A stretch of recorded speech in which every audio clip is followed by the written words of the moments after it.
Thank you for taking the time to watch our video this afternoon. As you can see, we're not in the mayor's office, we're at the venue. Wanted to kind of report on the progress that we're having here.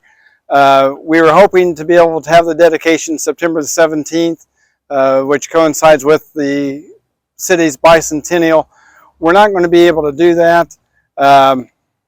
The construction is going to be done, but some of the landscaping and wouldn't be able to be in long enough to have the number of people that we anticipate walking over it. So it was a tough decision, but we decided to go ahead and postpone the dedication of the venue and have that separate from the bicentennial. Bicentennial celebration is still going to take place on Saturday, September 17th. The stage will be set on Washington and Jefferson. We're going to block Jefferson Street from Morgan to Jackson, and then we'll block Washington Street from Sycamore to Main. We've got a great lineup of acts and bands coming into play, and a great celebration for our city and marking the 200 years. And then we'll conclude everything at 9 o'clock with fireworks. I wanted to take just a little bit and talk about how the venue got to where it's at. And this was a project that was started by the Martinsville RDC, which is the Redevelopment Commission, back in 2017-2018. They hired an engineering company, Kimley Horn, to come in and look at what we could do with our downtown. Kimley Horn spent several months studying and looking at different things we could do here, and they brought back to the RDC in 2019 a proposal of a 6-phase project redoing the downtown at a cost approximately, the initial cost was thought to be $32 million. They got it down to about $17 million. And again, that was in 6 different phases. So when we took office in 2020, this was something that the RDC had paid a little over $600,000 in funds to Kimley Horn to develop, and we didn't want to see those funds thrown away. So what we're doing now is actually phase 1 and phase 2. The initial cost on this was a lot more than what we're spending, and thanks to Gary Oakes and his wisdom, we have been able to draw this down to an amount of dollars that's manageable for the city. And I say the city, but it's really the RDC. The RDC, which is the Redevelopment Commission, bonded for $15 million. These dollars are going for the South Street project, the Ohio Street project, Hacker Drive to have sewers put in Hacker Drive, because Hacker Drive was brought into the city back in 2014. In that agreement, the city was supposed to furnish utilities to them, the folks on Hacker Drive, within 3 years. It didn't happen, so we're doing that now. The same was with North Main Street, up past the Senior Center, up in that area was annexed into the city. And again, we have to extend the sewer lines up to them. So each one of Hacker Drive and North Main Street is $1 million. We're putting a sewer and water extension up at, we'll call it 44, but it's really almost in between 252 and 44, to the other side of 69. Faith Church had agreed to annex into the city a few weeks ago, and now that they've annexed in, we've got the utilities over there. Now that opens up that whole area for people to voluntarily annex into the city, and we can supply them with water and sewer. Now, again, this project is actually phase 1 and phase 2. Phase 3, 4, 5, and 6 may not ever happen.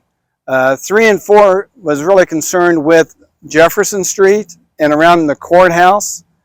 The county has decided to go a different route. They're going to be redoing the courthouse, and I'm not sure what that time frame is going to be. 5 and 6 was part of Main Street being repaved and redone, along with Morgan Street. Well, both those streets are going to get repaved by NDOT next spring.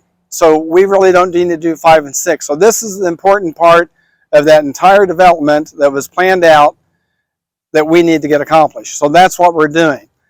There's been some questions where the funding's coming from. This is money from the RDC. It's from the TIF revenue. TIF revenue, for a real quick example, would be, let's say, for instance, if you're in a TIF district, which all the downtown is, let's say you own a parcel of ground, and I'm just going to use fictitious figures here. Let's say your property tax on that ground was $1,000. You improve that property, and it gets reassessed, and now your value on that property is $1,500. The TIF revenue is that increment of what it was initially and what the new assessed value is. It's at $500. So the RDC has those monies to be able to do projects to help the city out in the growth of the city. We can use it for sidewalks, we can use it for infrastructure, and we can use it for the venue. Now, there's been questions or comments made that it's coming from our water bill.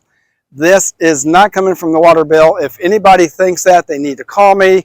I will let them know. They can call the clerk's office. The clerk's office can show them all the public documents that will justify what I'm saying. This is not being paid by any of our utilities. It's being paid for from the TIF funds. Now, for those of you that have misunderstood and think it's coming from the water or the sewer, I think where you've got that misconception was, and I'll take the blame for it, was back in January of 2000. When I was running for office in 2019, I attended most of the city council meetings. Didn't make all of them, but I probably attended at least 90% of them. And I thought that in their budget talks that they had set aside $150,000 for a portable stage. Well, when I got ready to take office in December of 19, I had a conversation with Rob Helms. He was wanting to know if we were going to continue the downtown music series, and we were talking about the stage, of how much we had to spend to rent a stage each time. And I told him, I said, Rob, I said, that portable stage was put into the budget. So why don't you come, and I can't remember if it was the first meeting in January or if it was the second meeting in January. But I encouraged him to come to ask for those funds so we could get the stage ordered. Well, when he arrived and we got to talking about it, Mr. Bolin, Eric Bolin, who was on the council at that time, said, that was not a budgeted item. So I apologized. I thought it was. But then someone had commented, the clerk treasurer commented that we could take it out of the water. Well, if you remember, back in January of 2020, when you got the bill that month, you had a huge sewer increase. That was a rate increase that went into effect December of 2019. So the council knew that they didn't want to take funds from that wouldn't be right. So that was squashed, never came to be. And I think that's where some folks are misleading themselves, thinking that the water department's paying for this. Again, I'm sitting here telling you it's TIF revenue and the utilities have nothing to do with it. And if you have any questions, call me. The office number is 342-2861 or option 3, extension 7. And I'd love to sit down and discuss this with anybody if they've got questions. So again, Isaac's here, home from college for the summer. He and Hunter are going to take some panoramics of the venue area and show you where we are at construction at this time. And again, I'm hoping this clears up a lot of the misconception, but if you have any questions, please call me. Thank you.